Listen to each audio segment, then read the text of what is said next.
Good morning. I would like to call the Calbright College Board of Trustees meeting to order this morning on March 21st at 9:09 a.m.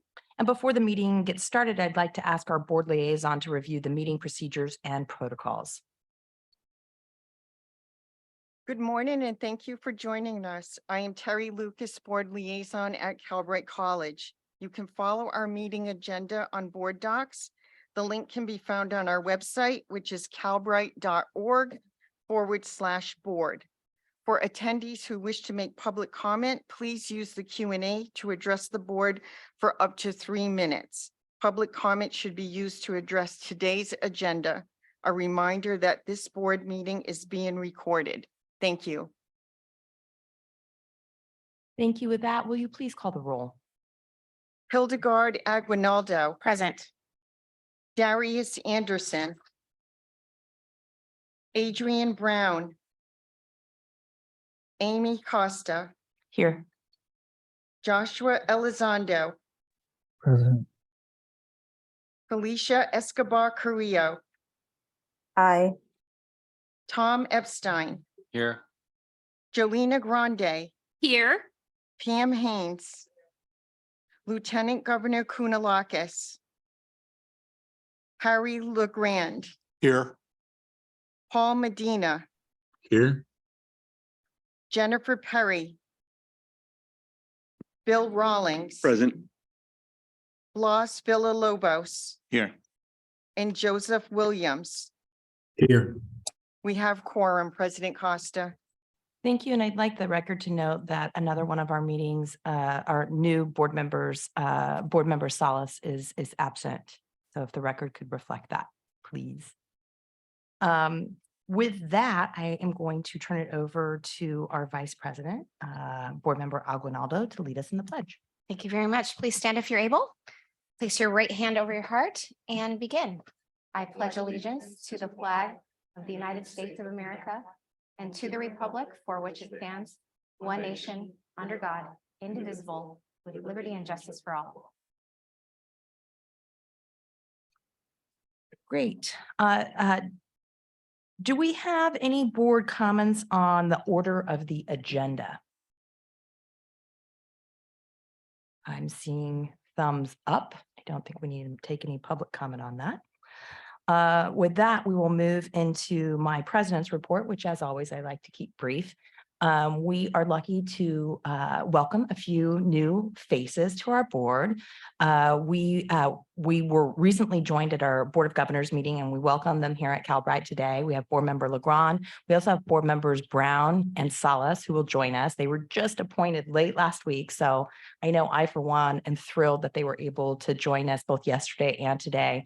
And get to know some of the important work that we're doing. And I know that I speak for my colleagues in saying, we might not be the best board, but we're pretty close. A lot of great people. And also Calbright, for those of us who are higher education nerds, is really just an interesting entity, really on the cutting edge of what we often talk about, this inflection point in higher ed. And so for those of us who have been in the higher ed space for some time, Calbright is actually a very unique opportunity to wonk out and think about kind of what the future of higher ed should be, because we're actually leading that charge here.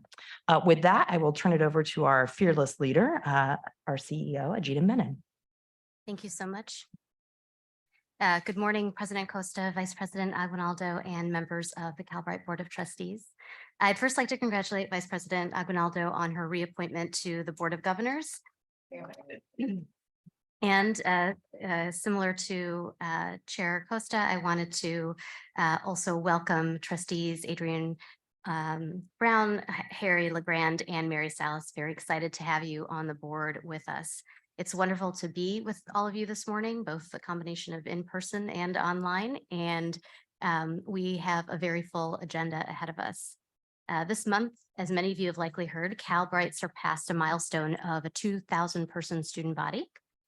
And while our growth is a leading indicator of our promise and our power of the model, it's actually who enrolls that's perhaps what carries the most weight. In tandem with our 335% enrollment increase in less than 2 years, our student body, it continues to reflect our mission and our legislative mandate of serving working age Californians. Students represent 46 of the 58 counties in California. 91% are at least 25 years old, which is more than double the system-wide rate. A third are parents and caregivers, and more than 70% identify as a member of a BIPOC community, 20% African-American, 30% Hispanic, and 17% Asian. Critically now, when we look even deeper, we see that despite men holding the majority of roles in the tech sector, nearly 70% of students in our CRM program are women. Our students come to us carrying an array of experiences, but share the common goal of seeking a better life for themselves and their families. These are students like Jeremy, who, as we mentioned last month, is our newly elected president of the Calbright Student Body Organization. He graduated with an associate's degree, but 30 years ago in radio and television, and began a career in the restaurant industry, setting aside his formal education. His industry felt the full weight of the pandemic. Venues closed, jobs disappeared, and uncertainty appeared. Jeremy has 2 young children and shifted to being a stay-at-home dad during the pandemic while looking to reskill and to move into much more of a stable field. In his own words, he says, if I'm going to train for a new career, I need to be able to do it around the schedule of young kids. In Calbright's IT program, he said, he found a flexibly paced, no-cost online college that takes all the noise out of traditional education.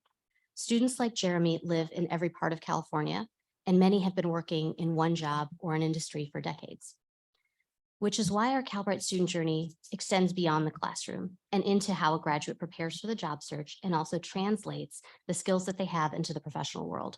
And so today I'm thrilled to announce that our first cohort of alumni apprentices will begin their program at Bitwise Industries in early April. This Oakland-based program will serve as a launchpad for this group of 19 Calbright graduates. They'll enter the Bitwise Salesforce apprenticeship and Salesforce Administration apprenticeship ecosystem, earning a salary and working standard hours while gaining important work experience for their career. After this 12-month apprenticeship, 97% of Bitwise program graduates are still working in the tech sector, and nearly 9 in 10 have earned a promotion into a higher role. We're launching with a smaller cohort and focusing in one geographic area for the first iteration, but we anticipate expanding this part of the program as we have more graduates. Interest exists on both sides, and these positive labor market outcomes are not only a validation of the rigor of Calbright's programs, but they actually represent a true alignment between the public workforce training and the labor market and private industry. Today, we are also bringing new course outlines of records for new programs under development, 3 of them. In each instance, we've shared with the board that these grew out of labor market research in which we identify areas of opportunity for the population of learners within California's changing knowledge economy, and then reverse engineer our programs so that they build and demonstrate necessary skills for students to be successful in the workplace and beyond. And lastly, while today's agenda reflects Calbright's continued development, I'm also thrilled to be bringing to Calbright's board the contract with the California School Employees Association, which CSEA members voted to approve on March 16th. It is, if ratified today, this will codify our inaugural agreement with classified staff. And this milestone, I just want to acknowledge, is the end result of many, many, many hours of collaboration. We are doing this for the first time as an institution. And I personally really wanted to thank Anya Elder, who is our local chapter president, and all the members of the chapter's leadership and the negotiating team. Our partnerships with our faculty and staff unions provide a critical foundation upon which we can continue to advance our mission and build this college. I want to thank you, President Costa, and conclude my remarks. Thank you so much. We'll now move into closed session, and we are anticipating it'll take about 30 minutes, and then the board will reconvene. Thank you. This before we adjourn for closed session, and asking for any public comment on closed session. So I'll call for that now.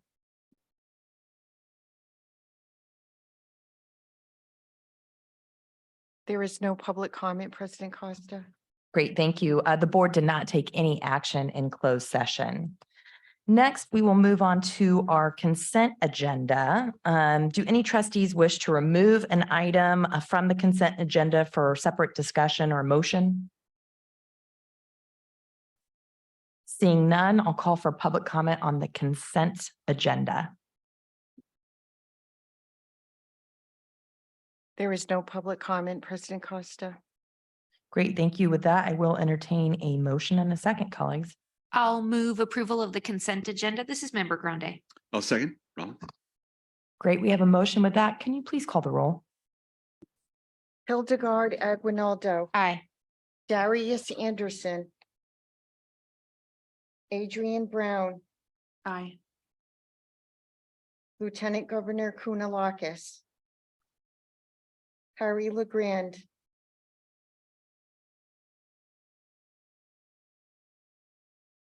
Harry LeGrand. Here. I'm sorry, I didn't hear you. Amy Costa, Aye. Joshua Elizondo, Aye. Tom Epstein, Aye. Felicia Escobar Carrillo, Aye. Jolena Grande, Aye. Pamela Haynes. Aye. Paul Medina, Aye. Jennifer Perry, Bill Rawlings, Aye. Mary Salas, Los Villalobos, Aye. and Joseph Williams. Yes. Motion carries, President Costa. Thank you so Madam much. Chair, this is Darius. I'm also an aye. Thank you. Thank you, Board Member Anderson. Next, we have our action part of the agenda, and I do want to give just a brief little intro into item 4.1.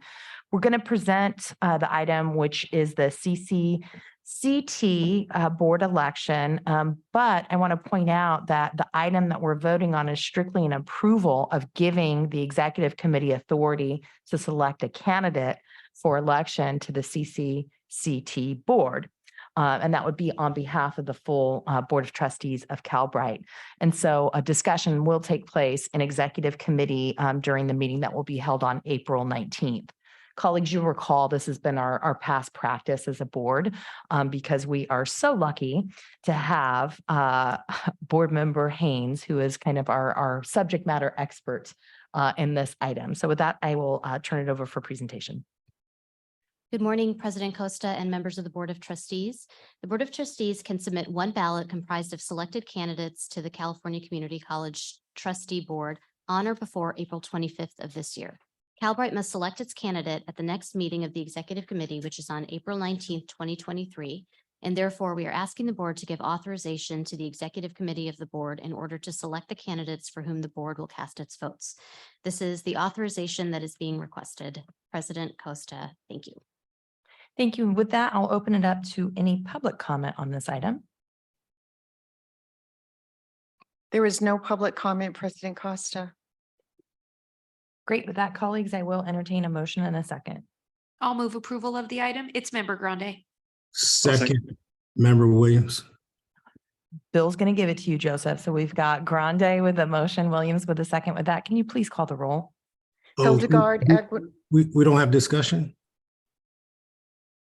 We can. I asked Okay. for public comment, but if you'd like to offer something, Board Member Williams, please do.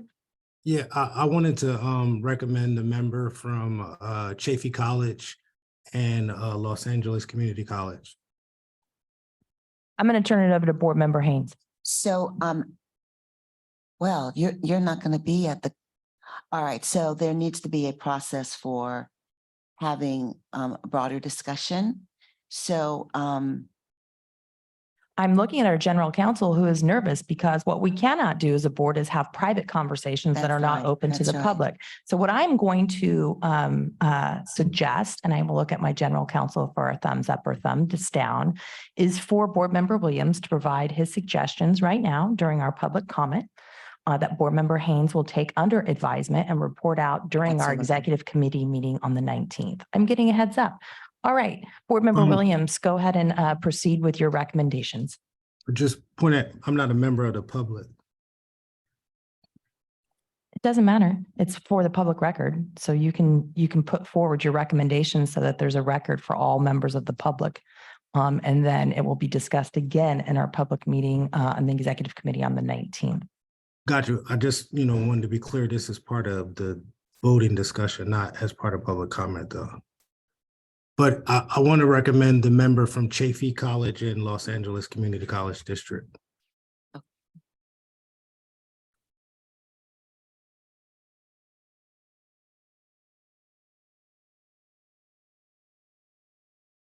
Board Member Haynes is taking a note. And so since this is now open up for the board, if there are other who will, those who would not be participating, actually part of the executive committee making the decision. So those who would not be, our board members, both here, there can also make recommendations at this point. If you're going to be at that meeting, obviously, and you're a member of the executive committee, you could make those recommendations on that particular day. Madam Chair, this is Mr. Member Anderson. Yes. I'm a bit confused. Are we making a recommendation for somebody within our board? Or do we select No, somebody I would direct outside? you to page 43 of the agenda. There's a slate of candidates that's been put forward I through the got it. league. And what we have is Board Member Williams recommending one of the candidates from Chaffey Community College District. And then what we'll do, Board Member Anderson, is at the executive committee on the 19th. Generally, what's happened is Board Member Haynes will express to the executive committee kind of her criteria for how she reviewed the candidates. As members of the league, we're able to put in one ballot on behalf of our board, and then we'll vote on it on the 19th to submit our candidates of choice. Thank you. If forgive me for the awkwardness of my nominations. I'm not a part of the executive committee. No how we do it. worries. Yeah. No, how it's we do it duly locally. noted. We appreciate it. Yeah, Board Member no worries Williams. at all. Yeah. Any other board member comments on this item? With that, I do believe we have a motion and a second on the table. Can we please call the roll? Hildegard Aguinaldo, Aye. Darius Anderson, Yes. Adrian Brown, Abstain. Amy Costa, Aye. Joshua Elizondo, Aye. Tom Epstein, Aye. Lieutenant Governor Kounalakis, Harry LeGrand, Abstain. Paul Medina, Aye. Jennifer Perry, Bill Rawlings, Aye. Mary Salas,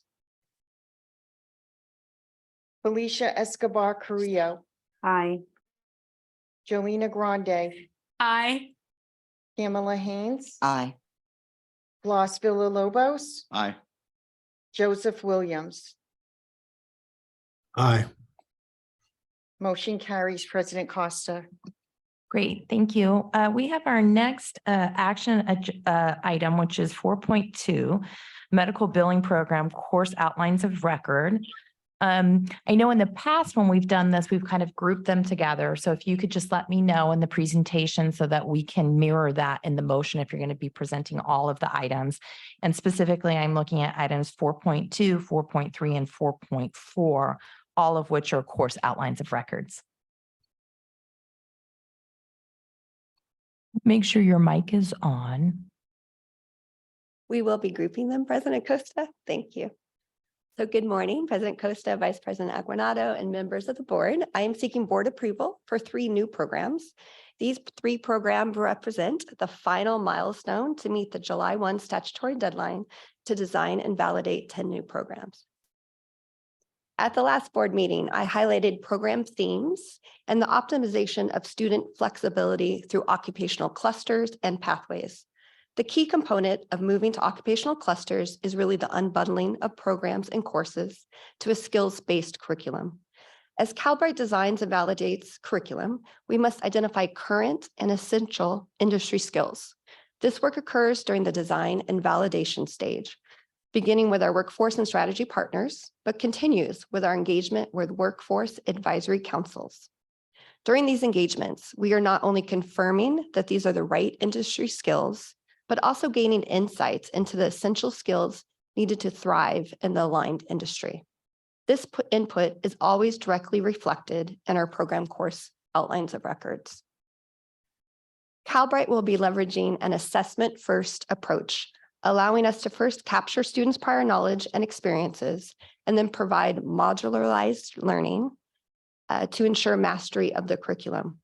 As we begin to plan the program development, we will leverage these insights and desired skills to build intentional assessments that not only capture what the students know and have mastered, but lead to a student workforce relevant and ready portfolio, where students are creating artifacts that convey the skills and knowledge they have mastered through their program. As we know, a key tenet of andragogy is ensuring adult learning is relevant and authentic. Adult students seek immediate application from what they know and what they're learning to how it will be used in their careers. As we learned in our conversations with the Workforce Advisory members, they are hiring not only based on certifications and degrees, but based on students showing what they have accomplished or are capable of. The alignment from skill to assessment to validation of learning will be crucial components for our future programs and to meet the needs of the adult students. We not only want to prepare students for the future, but we want to have them leave Calbright with a relevant e-portfolio that represents their work. So I'm sure you can imagine the value an e-portfolio will provide our students in these future programs. The programs, while two separate and unique programs, both fall under business domain or cluster. They're the human resources, talent acquisition, and human resources learning and development course outlines of records. Both were developed by an industry expert, and the opportunity to interweave the programs will allow flexibility for students and optimize their student workforce opportunities. The final program is the medical billing curriculum. This program can be paired with our medical coding program, which allows students to gain billing knowledge that can scaffold into the larger medical coding program. The skills not only build to the more intensive coding program, but allow students to gain knowledge in a shortened time frame and more immediate gainful employment opportunities. All course outline of records have been reviewed by Calbright's advisory councils, both healthcare and business councils, who provided thoughtful feedback on the curriculum. The suggestions were integrated into the CORs, which our internal curriculum committee has reviewed and approved. And we are here seeking approval of the 3 program curriculum outlines of records. Great, thank you so much. Colleagues, any comments on items 4.2, 4.3, and or 4.4? Board Member Epstein. I just want to comment on this one. First of all, it's nice to see you in person, see human beings again. It's delightful. Having worked in healthcare for 15 years, I think it's unfortunate that one of the fastest growing fields is billing, but I do think that it's a good place for our students to find work. I just wish there was more on the clinical side and less on the billing side. But my question is really about how this relates to the medical coding. You alluded to some kind of interaction. Are we still taking new students in the medical coding program? We are currently not taking new students into the medical coding program, but the hope is that by adding the medical billing, students will really gain a lot of new knowledge and information that will help them kind of elevate and move quickly through the medical coding program. It's a much more longer, intensive program. So the skills they've gained during the medical billing will allow them to get gainful employment sooner than later, and then get a lot of the skills that they need as they proceed through the medical coding program as well. So are we discontinuing the medical coding program, or are we just at a pause? We're at a pause, I would say. Board Member Grande. Thank you very much. And congratulations on making the legislative mandate to get those 10. And these 3, of course, are a component of it. The question that I have, it probably is something very simple, but I didn't recognize it. When are we intending to launch this in terms of new enrollments, and how many people are we anticipating to be able to support in the initial cohort if it's in a cohort-based model? And are you talking about any specific program or just any of the 10? How about we go through each of the 3 that are here? Okay, I would anticipate that these would probably be launched in closer to spring of 24. Yeah.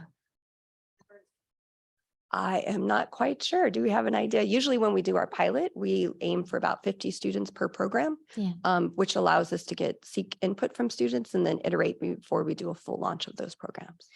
I'll highlight one more thing, which is, you probably know we're in the process of accreditation right now. So part of managing and setting the schedule for launch timeframes for the programs that'll be designed and validated by summer of this year will also track what's happening in the accreditation space, largely because in most accreditation review periods, there's a downtime in which you cannot enroll into new programs until those programs have been reviewed by the accreditor through a substantive change process. And so that's part of why there's just a bit of uncertainty along the launch timeframes. Safe to say spring 2024 will definitely be easy, but possibly sooner. But what we need to account for in the equation of sort of when that trigger gets pulled is sort of tracking what's happening with our accreditation review. Great. I don't see any other board comments. With that, I will open it up to public comment on items 4.2, 4.3, and 4.4. There is no public comment, President Costa. Thanks, colleagues. I will entertain a motion and a second. Can I make just one more additional Absolutely. comment? I think what's most exciting about these programs is we're also hearing this validation on the ground in community conversations that we are having. So Michael Younger and I and Jenny were Jenny Johnson were down in the LA area last week. We had the opportunity to meet with folks like the LA Chamber. And I just sort of highlight that because there was an important confirmation, not just that comes from our advisory councils, but from the folks who are in the field actually really thinking about how to build to the talent pool that's going to be required in terms of where the opportunities are going to be for community members. So I just want to, we talk a lot about the paper process at this point when we're approving the course outline of records, but I thought it would be an important time to remind us also that this has a living, breathing purpose, and that purpose is being continually validated by many of our partners. Thanks. Second. Did somebody make a motion? I was about to, and then Cheetah I'm gonna say, unmuted. he'll be. But since Hildy made the motion, Motion. I'll second it. And we got Grande with a second. And just to be clear, the motion is to approve items 4.2, 4.3, and 4.4. With that, can we please call the roll? Hildegard Aguinaldo. Aye. Darius Anderson. Yes. Adrian Brown. Aye. Lieutenant Governor Kounalakis. Harry LeGrand. Aye. Amy Costa. Aye. Joshua Elizondo. Aye. Tom Epstein. Aye. Felicia Escobar Carrillo. Aye. Jelena Grande. Aye. Pamela Haynes. Aye. Paul Medina. Aye. Jennifer Perry. Bill Rawlings. Aye. Mary Salas. Blas Villalobos. Joseph Williams. Aye. Motion carries, President Costa. Great, thank you. Next up on the agenda, we have item 4.5, Professional Services Agreement for Comprehensive State Government Relations Services. Can you turn on your mic, please? It's the equivalent of Zoom, you're muted. I know. I'll try this again. Good morning, President Costa, Vice President Aguinaldo, Board of Trustees, our newest members. How's that? Wonderful. I'm presenting on item 4.5, which addresses the Professional Services Agreement for Comprehensive State Government Relations Services, or statewide government relations. As shared in the background document, our current contract for state government relations services was set to expire, but we are still in need of some statewide government relations support. Accordingly, we went through the proper RFP process, and I now present to you a recommendation and request for approval. I should note that in an effort to avoid a lapse in this contract, the date on the contract in front of you is backdated by 1 week to March 15, 2023. Of course, before voting on this recommendation, I stand ready to answer any of your questions. Thank you. Colleagues, any questions or comments on this item? Not seeing any. With that, I would open it up to the public for any comments. There is no public comment, President Costa. I Call it- move approval. All right, we have a motion by Board Member Haynes. Do I have a Second. second? Epstein seconds. With that, can you please call the roll? Hildegard Aguinaldo, Aye. Gary Sanderson, Yes. Adrian Brown, Abstain. Amy Costa, Aye. Joshua Elizondo, Aye. Tom Epstein, Aye. Felicia Escobar Carrillo, Aye.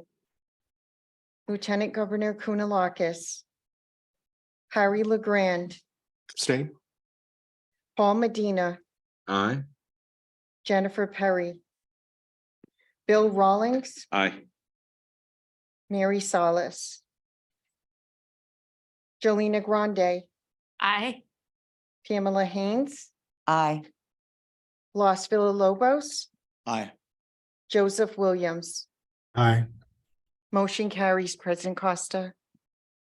Thank you. Next up on the agenda, we have item 4.6, which is the California Online Community College, Calbright, and the California School Employees Association and its Calbright chapter collective bargaining agreement for ratification. Good morning, President Costa, Vice President Aguinaldo, and members of the board.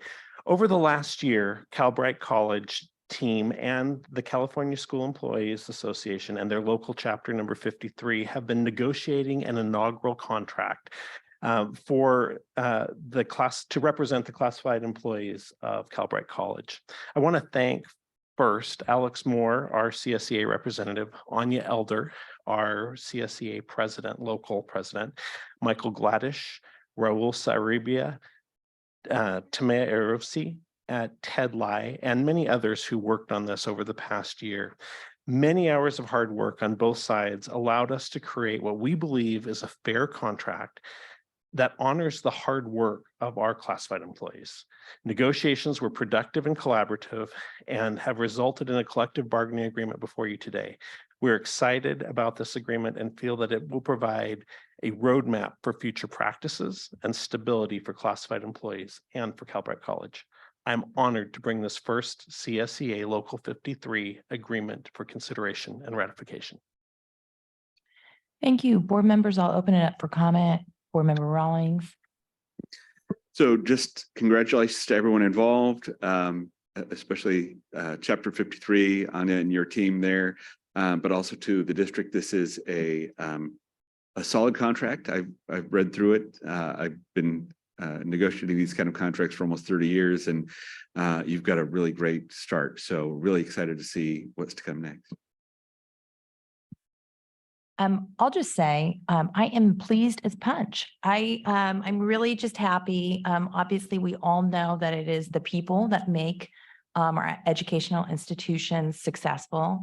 And I think especially in the Calbright model, our classified staff are really part of the DNA that makes up the success that we can offer our students, which are non-traditional, both in the core infrastructure and the digital skeleton of Calbright, as well as the personal contact with our students. So I'm just thrilled. I want to congratulate the bargaining team and the Calbright staff. I'm also very happy that I think in this contract, we were able to reflect some of the inflationary pressures that people are feeling. And offer some financial support to our employees so that they can, have a living wage and support their families. So good job, everyone. I have Board Member Haynes. I don't know if I can beat pleased as punch, but I am delighted that it has been a successful contract on both sides, and look forward to the wonderful work that we all will be doing together. Thank you. With that, I will open it up for any public comment on this item. There is no public comment, President Costa. I saw Rawlings he's going for it. I am. I'll make the motion to approve. Great. I'll I second. Second. Okay, well, I'm gonna give it to Darius because he hasn't had any, so we'll have. He hasn't had any motion so far, so we have the first from Board Member Rawlings, the second from Anderson. With that, can you please call the roll? Hildegard Aguinaldo. Aye. Darius Anderson, Yes. Amy Costa, Aye. Lieutenant Governor Kunalakis, Paul Medina. Aye. Joshua Elizondo, Aye. Tom Epstein, Aye. Felicia Escobar Carrillo, Aye. Jelena Grande, Aye. Pamela Haynes, Aye. Jennifer Perry, Bill Rawlings. Aye. Blas Villalobos, Aye. and Joseph Williams. Aye. Motion carries, President Costa. Woo-hoo. All right, with that, we will move on. Yay, that deserves a round of applause. We're all very happy. Good job. We're next into the information and report section of our agenda, and we have item 5.1, which is our budget process and schedule. Good morning, President Costa, Vice President Aguinaldo, and members of the Board of the Trustees. This presentation will cover the 2023-2024 budget process and timeline. This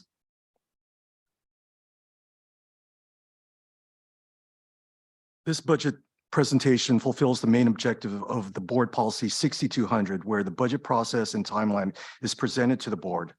Specifically, each year, the Chief Executive Officer President shall present to the Board of Trustees a budget prepared in accordance with Title V and the Community College's budget and accounting module.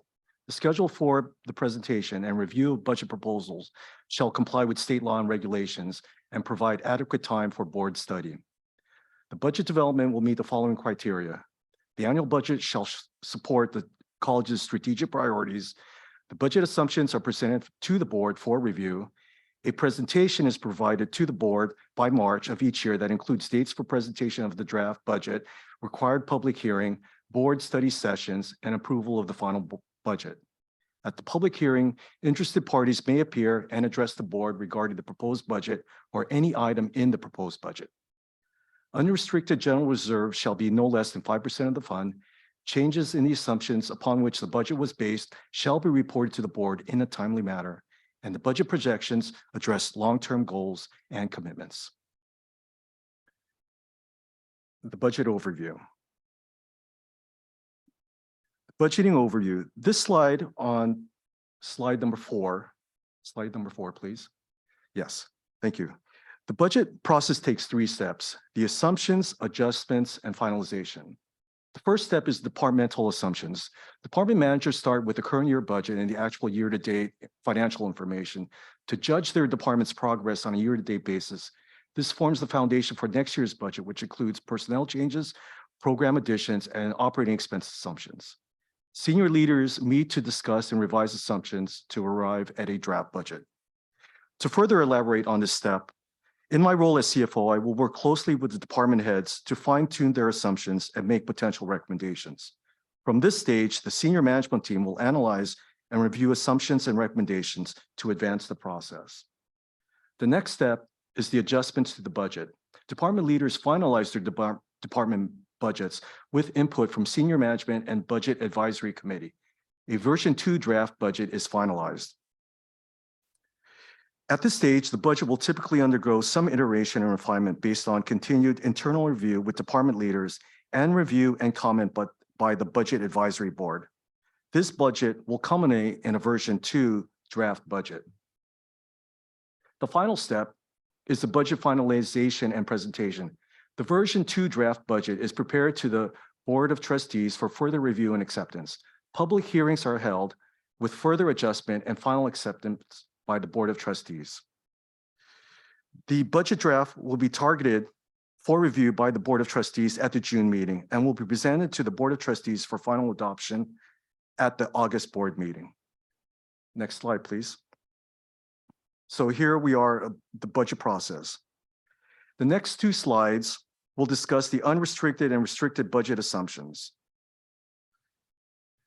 The unrestricted funds uses include, which is based on statutes, includes, but not necessarily limited to, licensing and maintenance for use of technology and related tools, professional development and training, particularly for faculty and staff in student-facing support roles, continuous assessment of student program pathways, including validation, content development improvements, and partnership development, ongoing costs associated with salaries, benefits, facilities, supplies, and incidentals, and the final bullet point, other administrative functions of the college. Next slide, please. Slide 6 states the main uses for Slide 7 includes the restricted funds, which are typically one-time use expenses. These one-time expenses include scalable technology infrastructure, R&D, research and development, new program development, new learning technologies such as virtual or mobile labs to assist in learning, partnerships with key entities across the state, development of core functions such as the mapping of student experience, accreditation costs, development of core business processes, which include the college's own accounting software, legal and support, and issues such as that. And finally, scaling efforts over the 7-year startup period. Next slide, please. Now, the budget timeline. Next slide, please. So here's the budget timeline, and it's made up of 4 categories, which is similar to what I spoke of at the beginning of this presentation. There's the start, the assumptions, the adjustments, and the finalization. Starting from the upper left-hand corner, the budget's timeline starts with the meeting. Internally, we have already begun this departmental review of budgets, setting the groundwork for the department leaders to assist what is needed in the upcoming fiscal year to advance the objectives of the college and the needs of our students. As the department leaders send in their budgets, we will continue to assess the needs for the upcoming fiscal year and beyond. And as you can see, the timeline is pretty descriptive in regards to the start here in March. And then we go through the various budget meetings with the executive team, and we take input with the Budget Advisory Committee, which happens from March through May. And then through April and May, we require further adjustments by the CEO, the Chief of Staff, and myself, to the point where a final draft is then ready for review by the Board of Trustees. And we present that at the draft budget to the Board of Trustees, which is targeted for June 21st, 2023. At that point, we will elicit potential adjustments and recommendations from the Board of Trustees. We will make those adjustments, and we take those adjustments and make a final budget, which will then be presented to the Board of Trustees at the board hearing and board adoption, which is targeted for August 23. Thank you. Thank you, colleagues. I see Board Member Haynes has a question, and we'll follow that with Board Member Grande. So I may have asked this question in the past, but I need to be reminded. So do we use the term as an XYZ budget? Do we have sort of what was our current budget? Then what we expect, sort of the low ball of what we're expecting, and then sort of an aggressive one if we got some, maybe this is because of because that would be an interesting, yeah, I was gonna say that would be an interesting luxury. I think we kind of track 2 processes. One is an internal kind of base building exercise on the budget, and then based on what we We anticipate, only get what we get. but we get what Okay, we all get. right, sorry for the question. Board Member Grande. Thank you. In the slide number 9, it indicates from March through May that the Budget Advisory Committee will be holding meetings. Can you give us any additional information about memberships of the Sure. Budget Advisory Committee meetings, how often they occur? Yes, Trustee Grande, the Budget Advisory Board is made up of 1 classified staff, 2 student members, 2 faculty members, myself, and then a note taker. Well, we envision at least 2 meetings to at least show what our initial budget would look like, and for their input, and then a final meeting to show what their changes, recommendations are included in that final meeting with the board advisory board, the budget advisory board. Thank you so much. And I appreciate particularly the level of constituency engagement that you're envisioning. Thank you. Thank you. Thanks. With that, I'm going to open it up to the public for any comment on this item. There is no public comment, President Costa. Great, thank you. You are in the hot seat again for item 5.2, an informational item on reports on contracts and purchases. Yes, thank you, President Costa. Okay, so we have 6 contracts worth $482,790. And we also have purchases for the month of February, which total $253,826. Thanks. Colleagues, any questions or comments on this item? Board Member Epstein. Yeah, I just have a question about the F3 contract. Is this the end of our engagement with them, or is that continuing? So the contract term actually ends at the end of the fiscal year, and our general counsel is in the process of rebidding for additional legal services based on her assessment of need. Thank you. Any public comment on this item? There is no public comment, President Costa. Great, thank you so very much. Next up, we have item 5.3, which is the Calbright and California Teachers Association and its Calbright Faculty Association presentation of initial collective bargaining proposals. Good morning again, President Costa, Vice President Aguinaldo, members of the board. This item seeks to present initial proposals regarding the proposed amendments to Calbright Faculty Association's collective bargaining agreement to the public as required by law. In May of 2022, the Calbright College and the Calbright Faculty Association, CFA, approved and ratified a 3-year collective bargaining agreement. Went from June 1st of 2022 through June 30th of 2025. Article 9 of the agreement contains language regarding reopeners, including some specific articles in the contract, and continuing to negotiate some other specific topics. This item will serve as notice to the intent to bargain regarding the listed articles, and the public will be invited to provide comments at the board meeting on April 19th as well. Great, thank you. Colleagues, any questions or comments on this item? All right, I'm not seeing any. With that, I would open up to members of the public that have any comments or questions on this item. There is no public comment, President Costa. Thank you so much. With that, we move on to our constituency group reports. I understand that for item 6.1, the Academic Senate report, we have no report this month. So we will move to item 6.2, which is the Calbright Faculty Association report. Good morning. Thank you. President Costa, Vice President Aguinaldo, and members of the board. My name is Cindy Carney, and I'd like to introduce myself as the new president of the Calbright Faculty Association. I'd also like to inform the board that Angel Maldonado is our new CTA staff person, replacing Robin Devitt, and Ashley Odell has been elected to the position of secretary. A little bit personal introduction about me and some of our regards to our CFA values. I joined Calbright in May of 2019, before Calbright even had a name, and when we gathered during entire weekends to conceptualize what Calbright could become. During that time, I helped develop and launch one of our pathway programs as a contract faculty. We worked collaboratively with a vision of serving marginalized communities with the most economic need.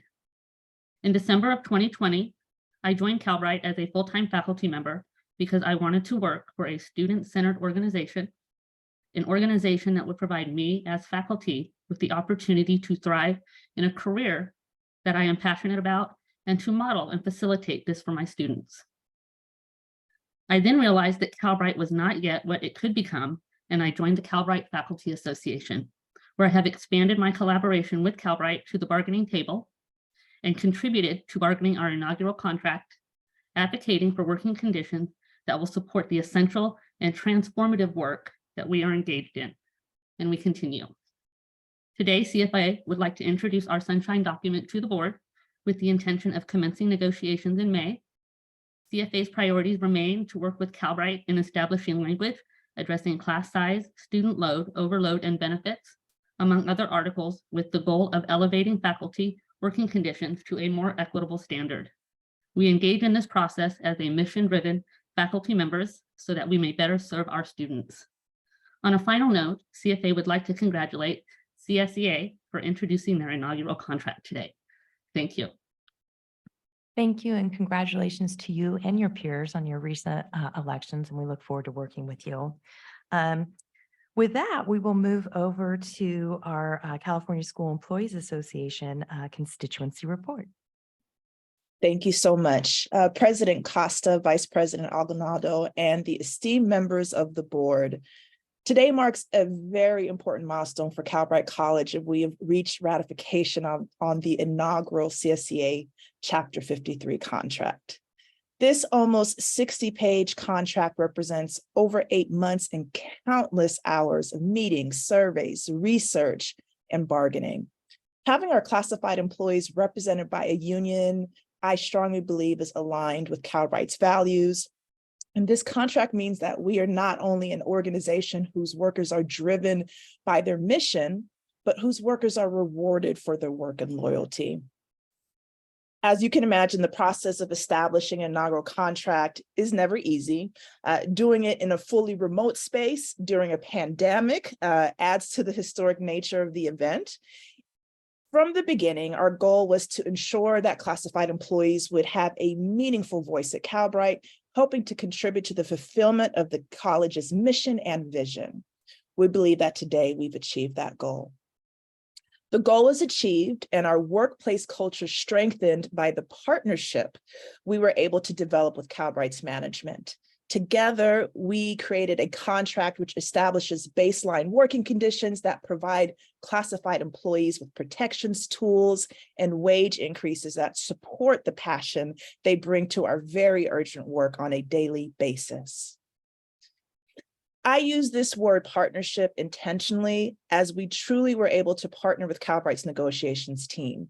Even in times of disagreement, we were able to move the work forward while maintaining a high level of respect for each other, because we shared a focus on how we make Calbright a place that everyone wants to work and where employees have what they need to contribute to student success.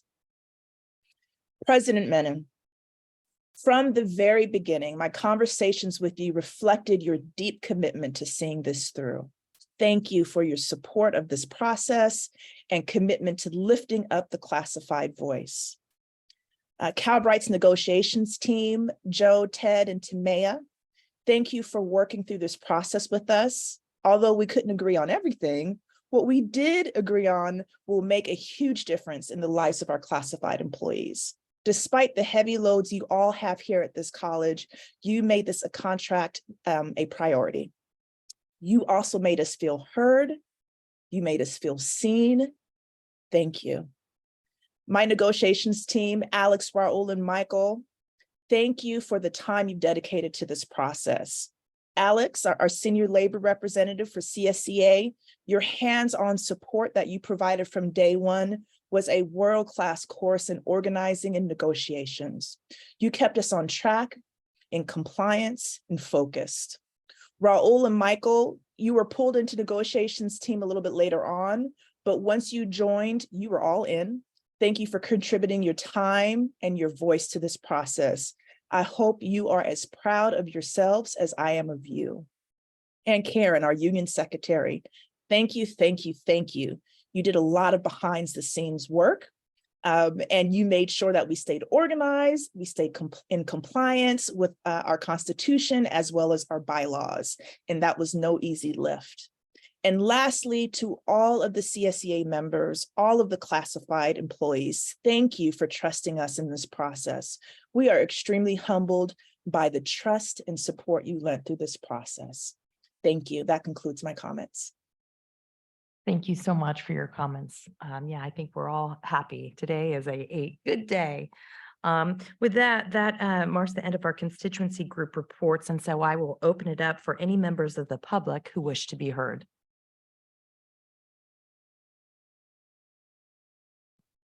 There are no public members who wish to be heard, President Costa. Thank you. That means the business of the Board of Trustees is now complete and we may adjourn. Thank you, everyone, for your participation.